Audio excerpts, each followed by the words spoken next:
Good morning, everybody. Thank you for joining us this morning. It looks like we are just waiting for a few people to come into the webinar. So we'll give it about another minute as people join. But welcome to our webinar this morning on how to apply for US visa, presented by the International Students and Programs Office and the Graduate Division here at UC San Diego.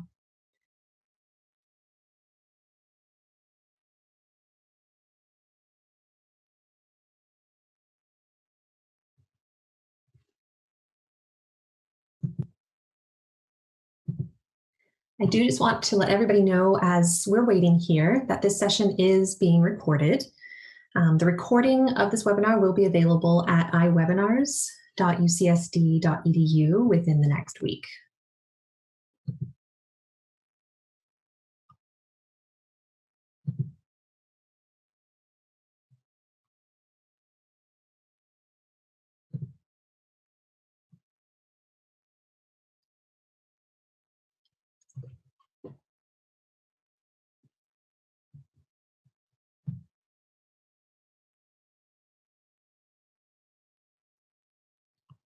Okay, looks like we have reached our number of participants who registered for today, so we're going to go ahead and get started.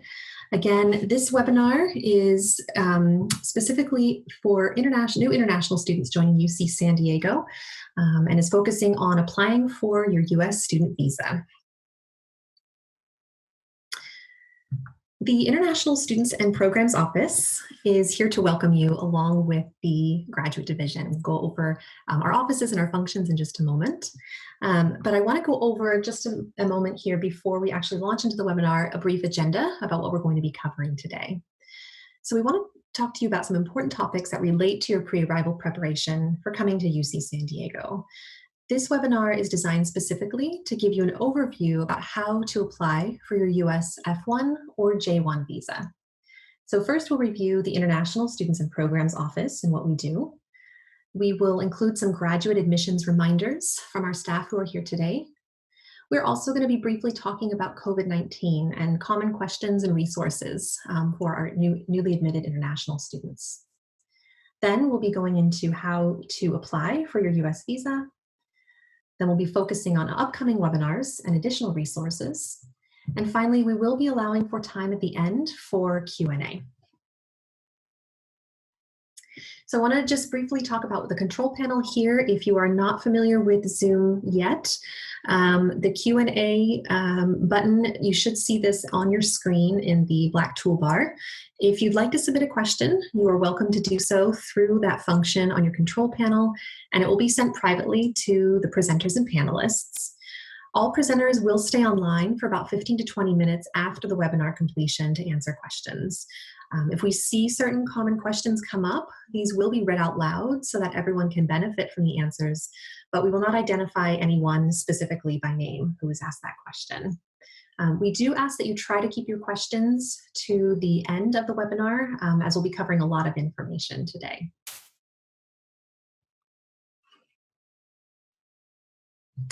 The International Students and Programs Office, as well as the Graduate Division, would like to congratulate you on your acceptance to UC San Diego. We are here to assist you throughout your stay in the US, as well as provide services that enhance the quality of your experience in the United States and contribute to your academic success at UC San Diego. ISPO, the International Students and Programs Office at UC San Diego, is your one-stop shop for all services and programs for international students. ISPO provides immigration advising as well as non-immigration advising topics to help you understand how to navigate your program and succeed at UC San Diego. We are very, very excited to welcome you in whatever capacity that might look like for fall. We know these are very, very challenging times, but we hope to see you in person very, very soon. Aside from advising and issuing immigration documents, we also offer events and workshops to support the successful transition of students to campus and student life, as well as to enrich the academic, research, and intercultural experiences of all students at UC San Diego. So now I'm going to turn it over to my colleague, Sally Binney, to go over some reminders from graduate admissions before we go any further. Yes, excuse me. I just wanted to remind everybody that the vast majority of students that were admitted are admitted provisionally. And what that means is that we evaluated you based on unofficial documents that you submitted in your application. But we need to receive official documents, be it transcripts, diplomas, degree certificates. We will need to receive those to finalize your admission. We understand that there are a lot of universities that are closed now, but once your university or universities do open, or if you can request it in an e-transcript form or a CHESIC form, please do so.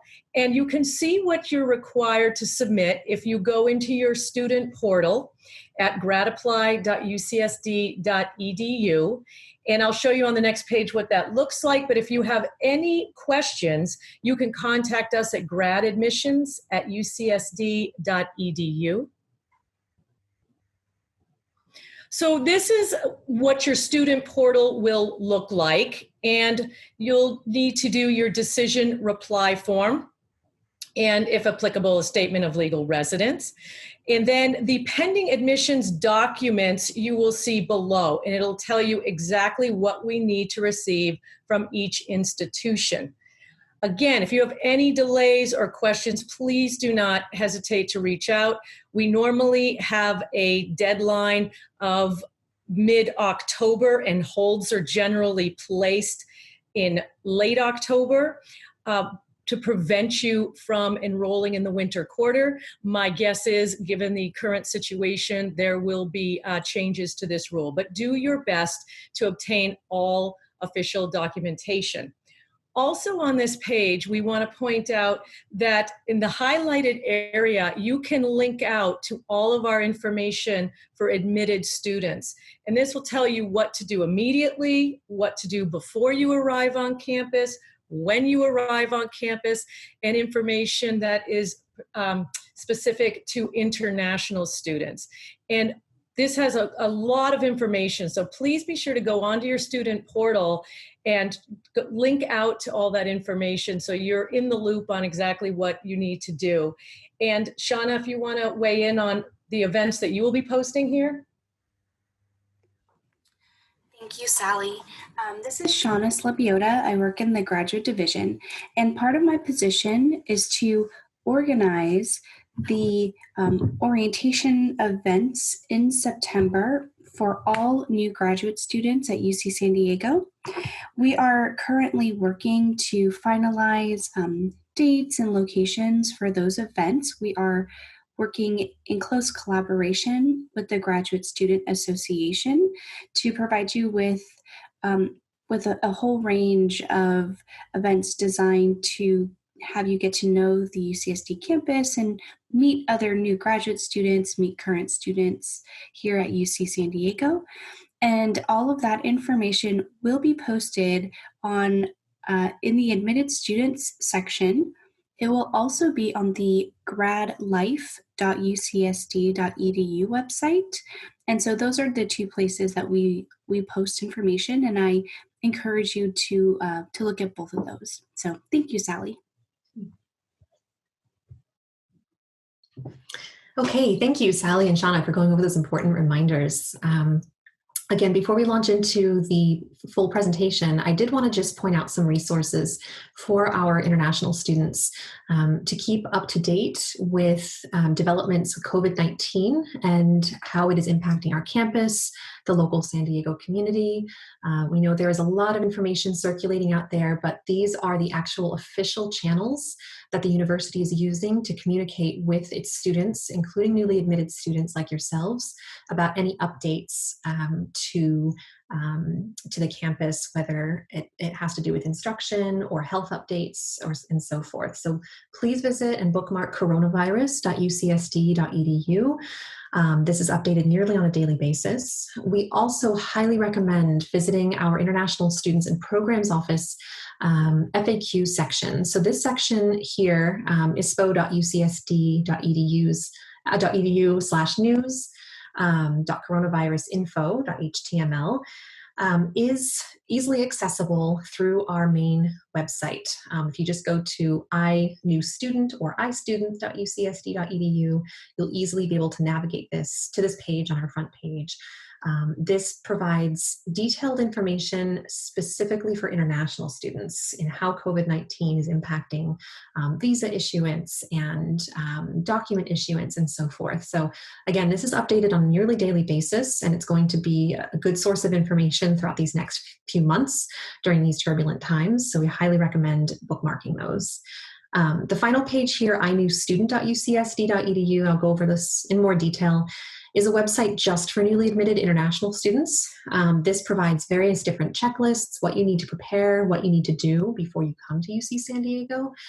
So I highly recommend visiting that site as well. And there is information specifically for graduate international students there. I did also want to address some common questions that the International Students and Programs Office and the campus as a whole is getting from our new international students, and just address these off the bat to help clarify anything that might be unclear at this stage. So before we talk about visa documents and obtaining those and getting your visa themselves, students want to know, can I receive my documents electronically? That's the most popular question we're getting right now. I want to make clear that at this time, this is not the case. We received guidance that was published about a week and a half ago from Immigration and Customs Enforcement saying that electronic issuance was permitted. However, there was clarification provided after that that stated that original copies are still required for visa appointments and for international travel.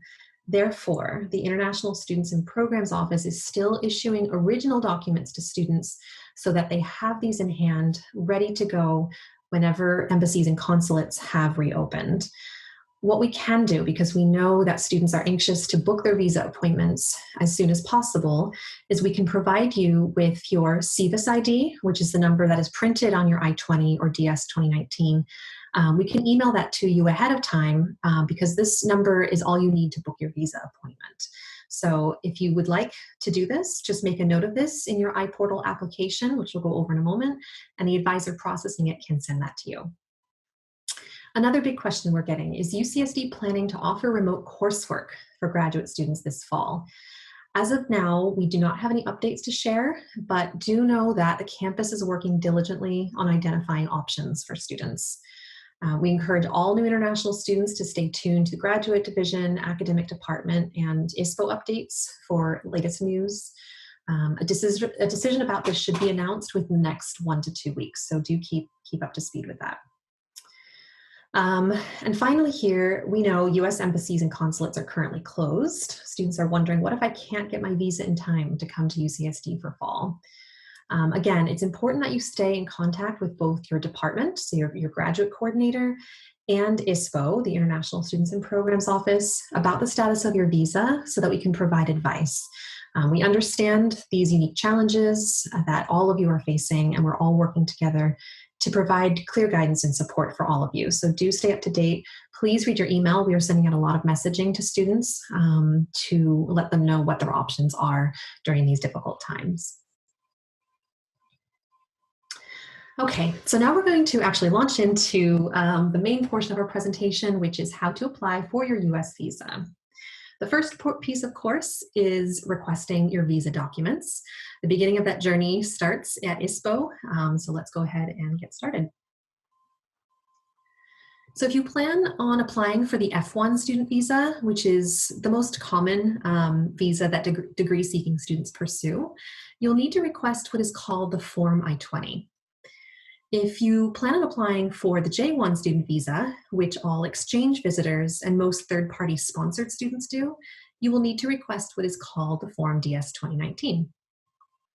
Either document needs to be requested via ISPO's iPortal online document request system at iportal.ucsd.edu. If you're unsure about what visa type is applicable, don't worry. The iPortal will make an accurate determination based on the answers you provide in your application. Note that if you are a transfer student, that is, you attended a U.S. university for your undergraduate career, and you wish to CVIS transfer your record, you will still need to apply for your Form I-20 or DS 2019 from ISPO in order to attend UC San Diego. So this was the website I was referencing a little bit earlier, inewstudent.ucsd.edu. This is where you can access the iPortal, but we encourage you to start here because, as you can see on the first screen on the left, there's a section specifically for master's and PhD international students that, when you click on it, leads to a step-by-step process of what you need to do in terms of requesting your immigration documents, which is where the iPortal login is, as well as what to do to prepare for arrival, and then what to do once you get to UC San Diego. So bookmark this, make sure you're familiar with it. This is where we will be providing updates and information for you as well. So the iPortal, this is the process that you're going to be looking at once you have accepted your admission. So first, you need to wait 72 hours after accepting your admission to access the iPortal. It does take a little bit of time for your applicant decision to be processed in the system. And if you check before this, sometimes if you try to get into the iPortal before this, you might have difficulty doing so. So give it 72 hours before accessing it. Again, then after you have accepted your admission, you go to iportal.ucsd.edu. Once you log in with your single sign-on student credentials, which are the credentials that allow you to get into most secure systems on campus, you'll be asked a series of questions to help determine what type of visa document you need. You will be required to upload a copy of your passport and financial support documents. Department support letters are accepted, as well as personal funds. We do actually, within the iPortal, link to a page that explains very clearly what type of financial documentation we require, what we can accept, and what we cannot accept. So please make sure you visit that web page that explains exactly what we are looking for. And again, the minimum funding requirements in order to get an I-20 or a DS 2019, if you go to inewstudent.ucsd.edu, it will lead you to that page to explain exactly what you need. All right, so now that you have your visa documents, which I should just point out as well, the vast majority of students will, within the iPortal system, request for their documents to be sent via express mail, that is via FedEx or DHL. You can actually set up that account within the iPortal and provide us your order number. We will send your documents straight away to you. So once you have those documents in hand, it's time to book your F1 or J1 visa appointment. Note that just in case there are any citizens here of Canada and Bermuda, you actually don't need to apply for a J1 or F1 visa stamp in your passport. However, you still must present your valid I-20 or DS 2019 upon entering the United States. You also must pay certain visa-related fees like the CVIS fee, which I'll go over later in the presentation.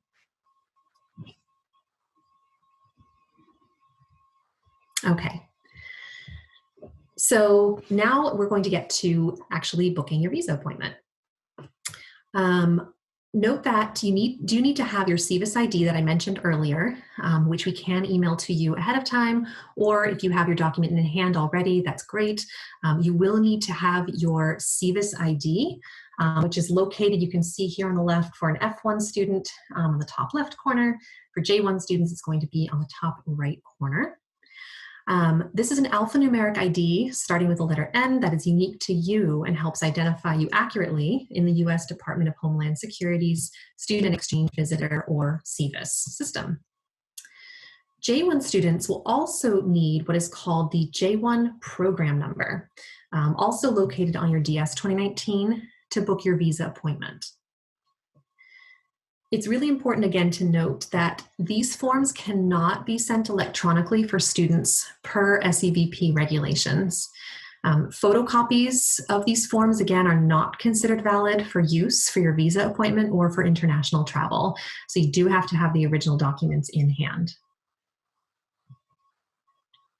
Now for another few ISPO tips. This specifically applies to transfer students, those who might have already been pursuing studies in the United States and are looking to transfer their CVIS record to UC San Diego. So I want to go over kind of the 3 different scenarios that we're looking at, and most common questions that we get from students. If you have a valid F1 or J1 visa stamp in your passport from a previous US school that has not been used before for entry into the US, that means it is not activated, so to speak, and you cannot use this with your new UCSD I-20 or DS 2019 to enter the US. You will need to apply for a new visa stamp with a CVIS ID that matches your visa documents and reflects UCSD as your school name on it.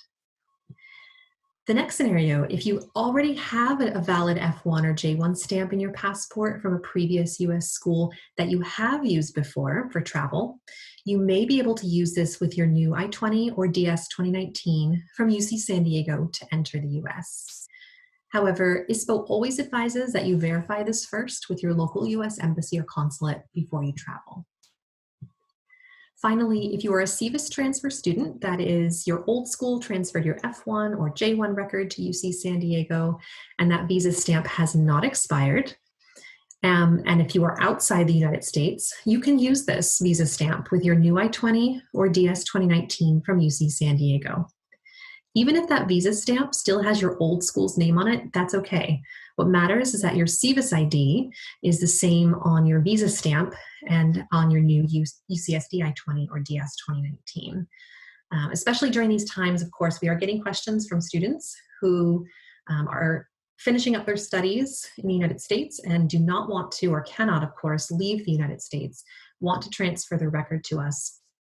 You are eligible to do so long as your program of study at UC San Diego starts within 5 months of your last enrollment date at your previous school. Then you would be eligible for a CVIS transfer. You do not need to leave the United States, even if your F1 or J1 visa stamp is expired. You do not need to leave the United States. If you have no plans to travel, that is okay. An expired visa stamp does not determine your status in the United States. It's actually your I-20 document or your DS 2019 document. More information about CVIS transfer, again, is on our website at inewstudent.ucsd.edu. And we'll be posting more information specifically for newly admitted students who wish to transfer their documents to make that as clear as possible for you so you know your options. Okay, so now booking your visa appointment. To book your visa appointment online, first you go to www.usembassy.gov to locate your nearest US embassy. Go to the non-immigrant section of your closest embassy's website and follow the specific application instructions located there. Though for the most part, the US student visa application process requires the same steps no matter where you apply, there may be certain procedures that vary from embassy to embassy, so be sure to pay attention to this.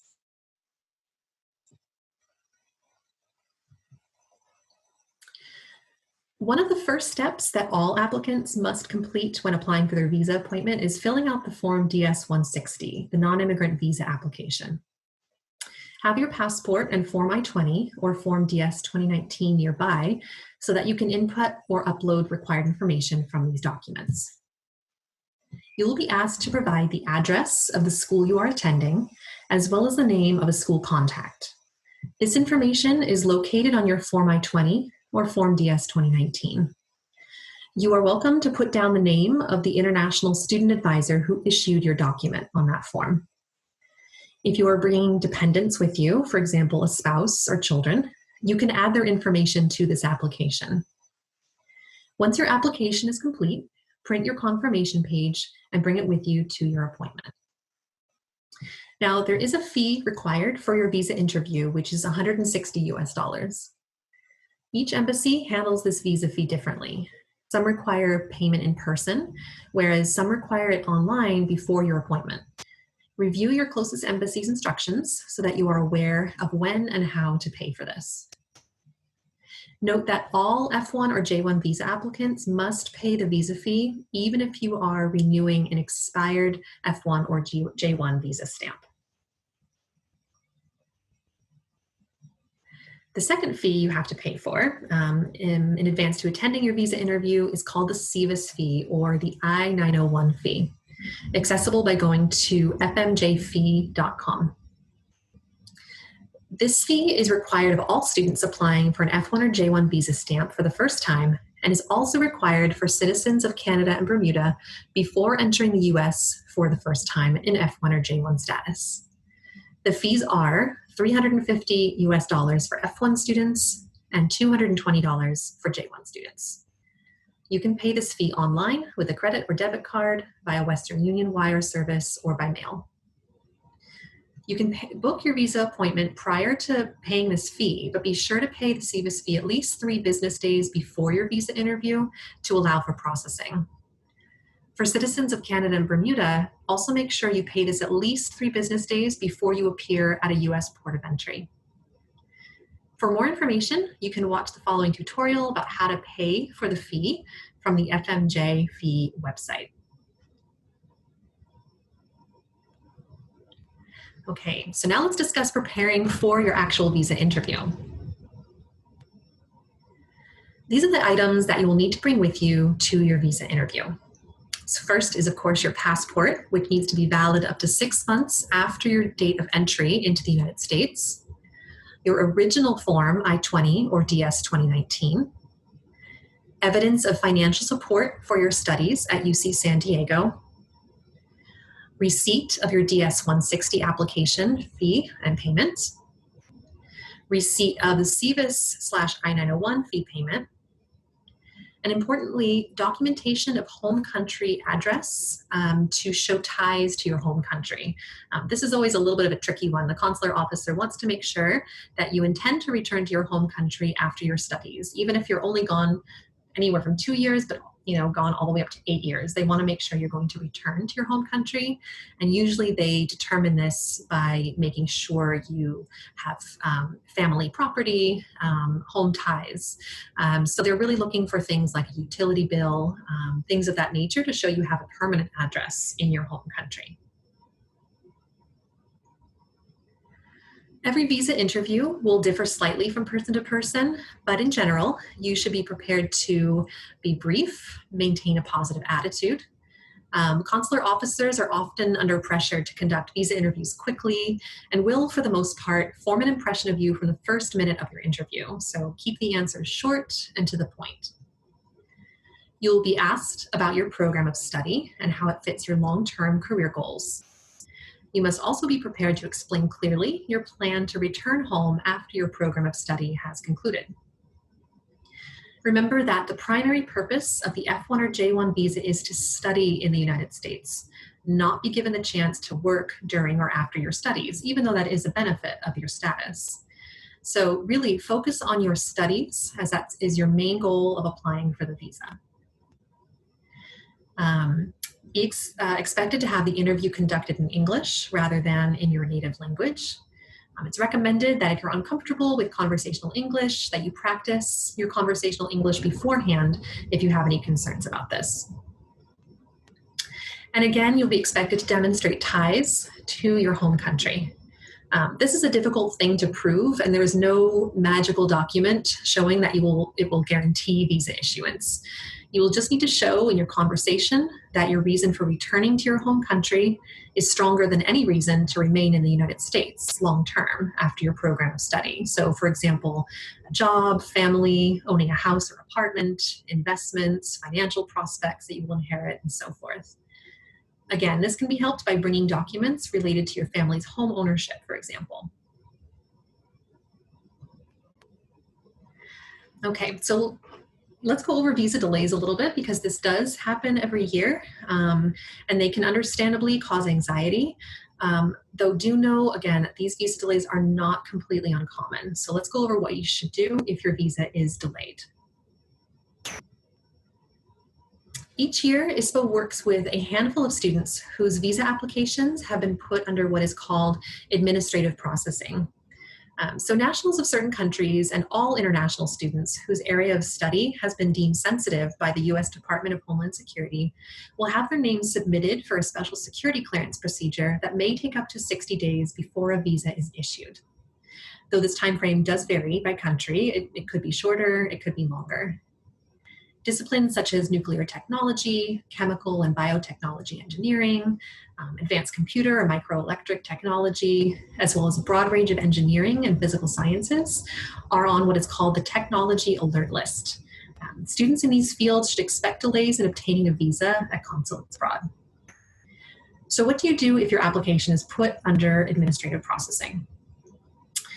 If your application is put through this processing, you should receive a 221G letter from the consular officer indicating that your visa application is on hold until security clearances can be completed. You may or may not be asked to follow up and submit additional support documents for your application to be reviewed and processed. If you do not receive a 221G letter at your interview and you believe your application is being put through administrative processing, be sure to follow up with the embassy or consulate to confirm. You may email or call them directly for this information.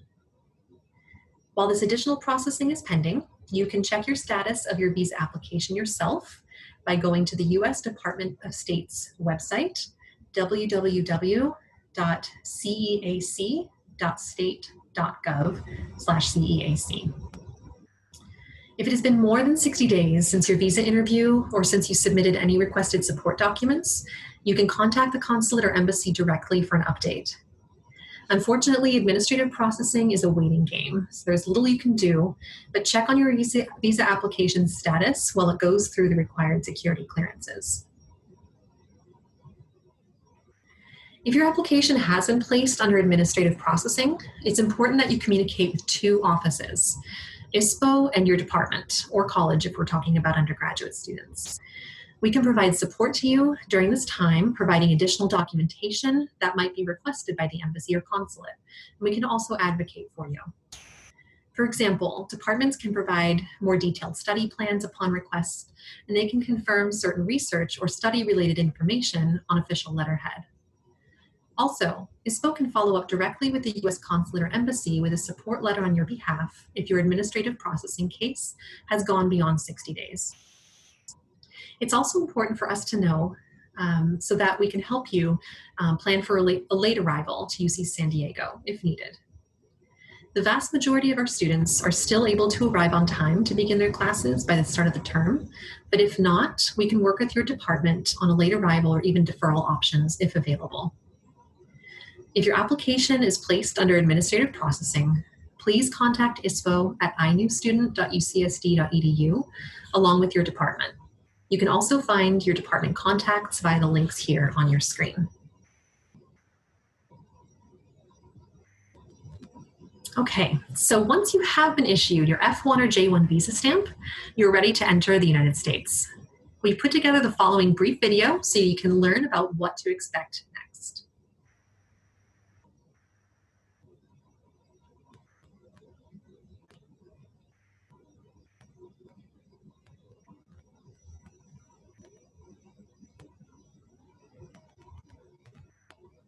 Arriving to the United States. You're finally packed and ready to start your program at UC San Diego. If you are traveling internationally, it's important to know what to expect once you've landed in the United States. When departing, it's important to make sure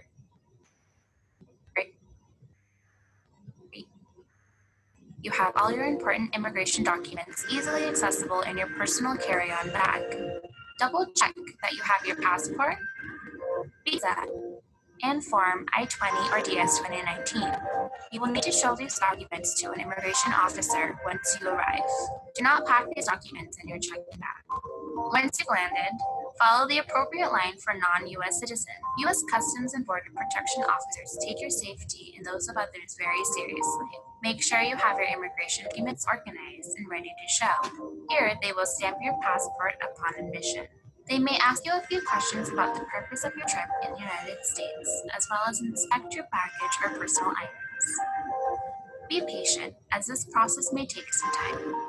After grabbing your luggage, make sure you declare any items through the customs declaration form to avoid further delays. Travelers with connecting flights will need to have their baggage checked and screened to board the next flight.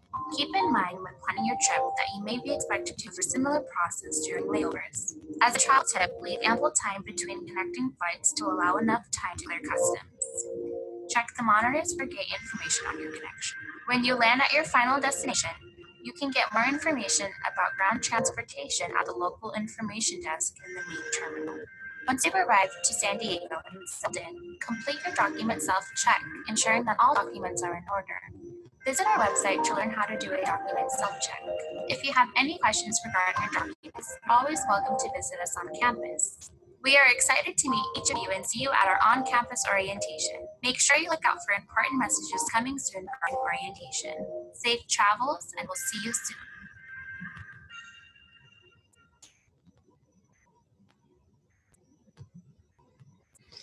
Okay, so that's giving you kind of a brief overview of what travel looks like.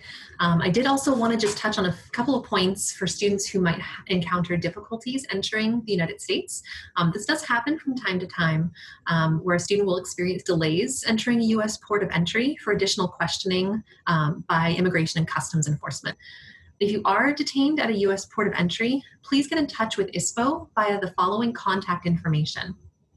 And I should also let everybody know that this contact information is on our website at icontact.ucsd.edu, as well as on the new student website that I referenced a couple of times earlier. If it is after ISPO's normal business hours, which are 9 a.m. to 4 p.m., then you can call the emergency line, which will route you to UCSD Police, which will then again route you to an international student advisor who can assist you. Be sure to review the tips outlined here on the emergency card. This can be helpful in navigating the process if you are detained by ICE. Further information about what rights you do and do not have at a U.S. port of entry can be found via this link as well.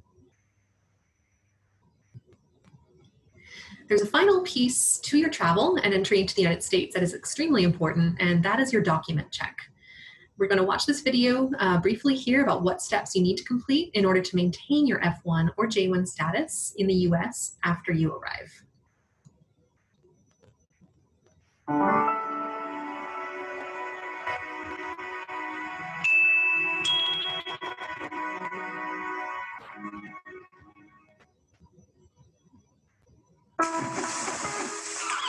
As an international student, it's important to be familiar with certain immigration documents and to keep these documents safe and up to date at all times. Let's go over them now. Your passport is an important form of identification. It's usually issued by a country's government, certifying the identity and nationality of its holder for international travel. Once you enter the US, it is important to remember to keep it valid at all times. Most students can renew their passport at an embassy or consulate in the US. Always be mindful of their expiration date and be sure that it is valid for at least 6 months into the future. If you are applying for or renewing your student visa, you will need to schedule a visa interview with the U.S. Embassy and present a Form I-20 or DS-2019, which certifies your eligibility to study at UC San Diego as an international student in F1 or J1 status. To request your I-20 and DS-2019, visit iportal.ucsd.edu and log in with your personal identification number. Note: applicable deadlines for requesting your I-20 through iPortal. See our iPortal video tutorial for more information. Once you've received your Form I-20 or DS-2019, review it for accuracy. Look at the first page, which reflects the program start date and your expected program end date. Note: this date can be adjusted if you need more or less time to complete your program. Lastly, don't forget to sign and date your I-20 or DS-2019 at the bottom of the first page where indicated. International students can enter the U.S. up to 30 days prior to their program start date. After completing the program, you will then have an approved period of time to prepare to depart or apply for other immigration benefits. This time is called a grace period. F1 students are given a 60-day grace period, while J1 students have 30 days. When traveling internationally, all international students will need to make sure they have a valid travel signature. This is located on the second page of the I-20 and the first page of the DS 2019. Each signature is valid for 1 year while taking classes in San Diego. Make sure the travel signature is valid at the time of re-entry. It is your responsibility to report any changes to your Form I-20 or DS 2019. We'll go over these changes in another module. Your F1 or J1 visa is a document inside of your passport which allows you to travel to the U.S. port of entry and request permission to enter in that status. Note that you will need a valid visa each time you enter the U.S. However, once you enter, you may remain in the U.S. even after the expiration date if you are maintaining your non-immigrant status. Review your visa and note the number of entries, expiration date, and visa type listed for accuracy. Each time you enter the U.S., an immigration officer will stamp your passport with your status and admit until date. Once you pass through U.S. Customs, you should go online to retrieve and print your record of entry. This is known as your Form I-94. Once printed, ensure the information shown is correct. Make sure the admit until date states D/S for duration of status. Also ensure your name is spelled correctly and that your class of admission reflects your current visa type. Note that if you change status within the United States, this may not apply to you. If you're having trouble accessing your Form I-94 or have further questions, please come in and speak to an international student advisor. These are the basic immigration documents that pertain to international students. As a travel tip, it can be beneficial to carry digital copies of your immigration documents. However, when traveling outside of San Diego and in the U.S., either by car, bus, train, or airplane, remember to carry original immigration-related documents at all times.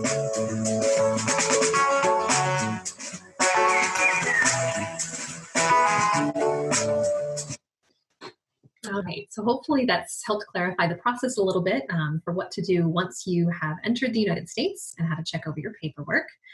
I do want to mention that these videos, tutorials are all on our website and really helpful to review, again, through the I901 student website.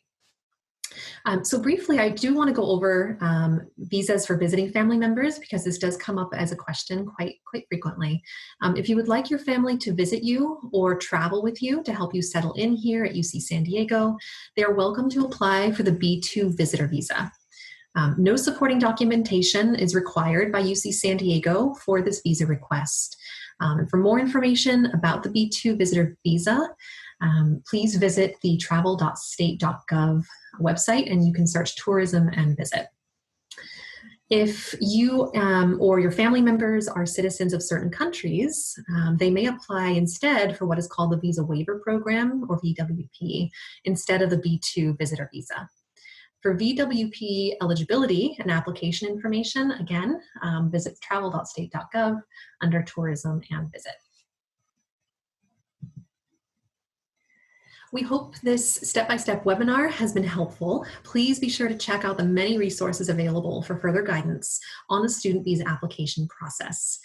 Our inewstudent.ucsd.edu page that I've referenced several times, again, your one-stop shop for many of the steps that I've gone over today. itravel.ucsd.edu, so our webpage that covers travel and reentry, visa renewals, applying for US visas outside your home country, and much more. The travel.state.gov website, so this is the official US Department of State website that outlines detailed information about applying for US visas. usembassy.gov, this is the official listing of all websites of US embassies, consulates, and diplomatic missions. studyinthestates.dhs.gov. So this is a free government resource that helps explain the rules and regulations governing the international student process in the United States. They also offer various different orientations before you depart for the US as well. And finally, cbp.gov/travel international visitors. This is where you can get information you need to smoothly navigate the entry process and procedures if you are coming to the United States to study. Before we go here and leave some time for question and answer, I'd just like to take a few moments to review some important deadlines and reminders. So our next pre-arrival webinar is going to be held next Tuesday. This is going to cover immunization requirements and student health. An email with that registration link will be sent to you. It will also become available on our iWebinars page later this afternoon, so you can register for that in advance. April 15th is the deadline to accept your admission offer to UC San Diego, so make sure you see gradapply.ucsd.edu for that. Our next pre-arrival webinar after next week's is going to focus on graduate student funding. Again, you can register at iwebinars.ucsd.edu. In mid-July, tuberculosis and vaccination information is due to student health. This will be covered in our webinar next week, but if you want to get a head start on that, if you haven't already, visit wellness.ucsd.edu. And then finally, our new international student orientation is going to be held the week of September 21st. I do want to point out that this is in addition to the graduate division orientation, as well as any department orientations that you might have. So there are several different orientation opportunities, but this is different from those and is highly, highly encouraged for students to attend. Okay, so now we're going to go ahead and leave. We have about 15 minutes to answer any questions that have come through. I want to thank all of you for your time today in visiting our website, visiting this webinar, and hopefully we can help answer your questions this morning.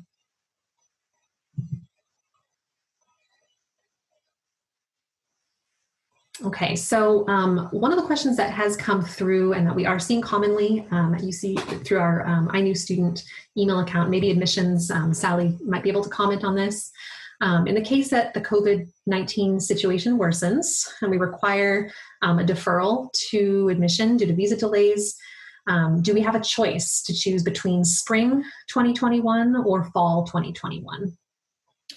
So currently, deferrals are at the discretion of the department. I would say at this point to stay in touch with your department, but the university, a lot of the departments are waiting to see if there's any directive from the university on deferrals. But so we're kind of in a holding pattern at this point. Okay, thank you. There's a question here about entering the United States 30 days prior to the program start date. So this person wants to know, what is the program start date for fall 2020? The program start date for fall 2020 is September 28th. So you are able to arrive up to 30 days before that date. Winter 2021, I do not know those exact dates yet. Typically it is the first week of January, but it is on the academic calendar's website at UCSD. And again, you have 30 days prior to that point to enter the United States.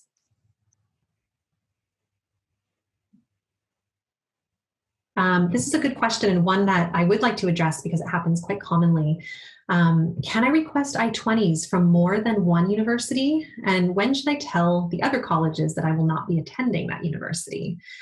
We strongly, strongly recommend that you only request an I-20 from the university that you are committing to going to. The reason for this is that it can get very complicated with I-20 issuance, transferring records back and forth, having to cancel things. So again, we recommend waiting until you've made a final decision before applying for your I-20 and only applying from that particular school that you plan on attending.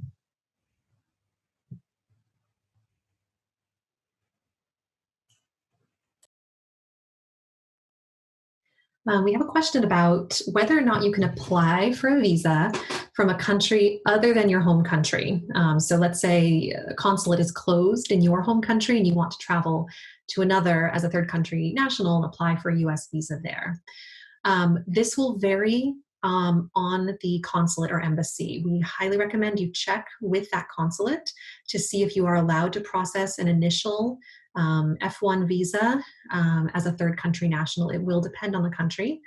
If it is allowed, just be aware that it might take a little bit of extra time to process your application because they have to do various security checks that might take longer because it's not in your home country. So be prepared to, book accommodation and so forth to stay in that country a little longer for that process to be completed. There's a question, and I know this has been being asked a lot. Is what are the possible solutions if we don't get our visas on time? And I know this is definitely a source of concern for our students. Do know that we are currently working on a process for this for students who are not able to obtain their visa in time. Please keep up to date with the International Students and Programs Office website, our announcements, the graduate division's announcements, so that you know how to plan accordingly. But measures are being put in place for situations like this. We just ask that you stay updated so you know what steps to follow. Yes, this webinar is being recorded, and it will be available online once it is complete. So we recommend visiting iwebinars.ucsd.edu, where it will be posted after this session. Usually takes about a week for it to be posted.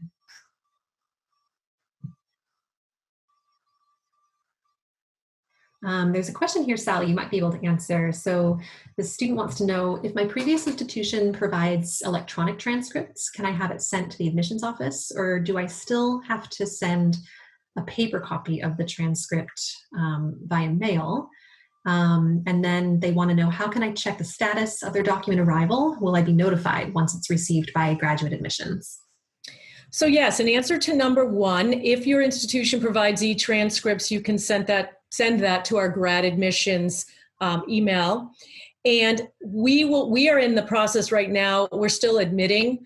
So we will start looking at all of the transcripts that we receive for fall, probably in the May-June timeframe. You do not receive notifications, so continue to check your portal, and then once we have received it, those will be taken off your status portal. Great. There's a question about financial documentation. So along the lines of what is accepted, what's not accepted for issuing an I-20. So this individual wants to know if a loan sanction letter from a non-banking financial company would count for funds. We would allow for, if a student has applied for a loan and they have gotten confirmation that their loan was approved, yes, we would accept that as coverage for financial support. If it's just an application for a loan, then no, at this point we would not. We would need to see confirmation. Even if you don't have the actual funds in your account yet, we would just need to see confirmation that the loan was approved and that you will be getting the loan. That should be fine. There's a question here about someone who is already studying in the US. They have a valid F1 visa into the future with the name of their current institution on it, and they want to know if they have to apply for another visa for UCSD. Very good question. So if you plan on either transferring your record to UC San Diego, or if you apply for a brand new I-20, you depart the US, you apply for a brand new I-20 with a different CVIS ID on your I-20 document. Those two situations are a little bit different. So if you transfer, that means your CVIS ID is going to remain the same as it currently is on your visa stamp that you have into the future. That means it's valid for use, you can continue using it. If you depart the United States and you want to re-enter the US on your brand new UCSD I-20 that has a different visa, a different CVIS ID, there is a high likelihood that you can use that same visa, but we recommend that you contact your US consulate or embassy first to verify. That guidance has been shifting and changing over recent years. We've gotten different answers, so we want to make sure that you know that you have that information. So verify with them first before you travel.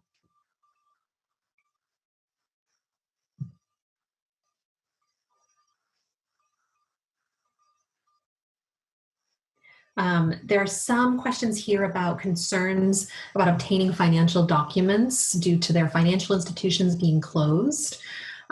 We do definitely understand that this is a barrier to obtaining an I-20. We do want to make clear that if available, We do accept electronic bank statements. They do not have to be original documents signed by your bank in person.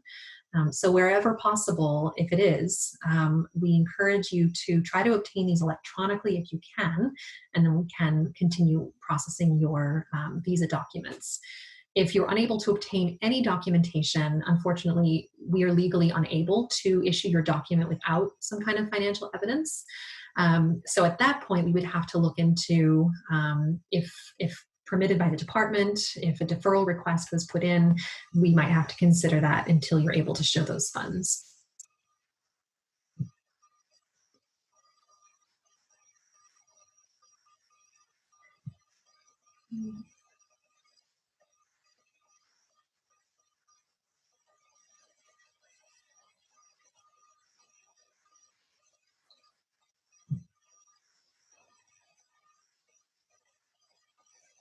There's a question here: in the worst case scenario of COVID-19, will the fall 2020 quarter be hosted online?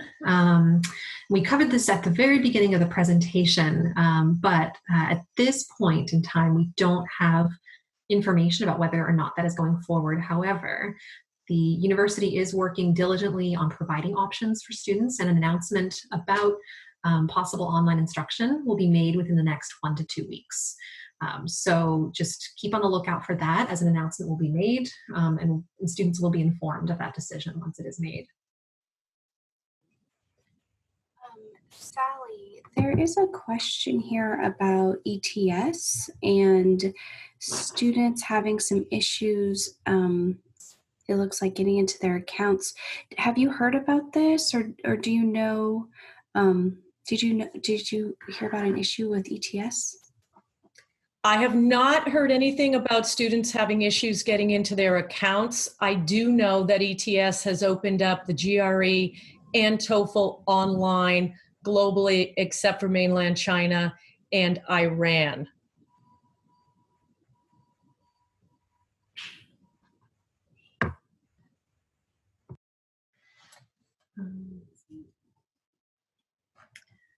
There's a question here just about our webinars and recordings about the previous webinar. I do want to let students know that our previous webinars from March are posted on our iWebinars website.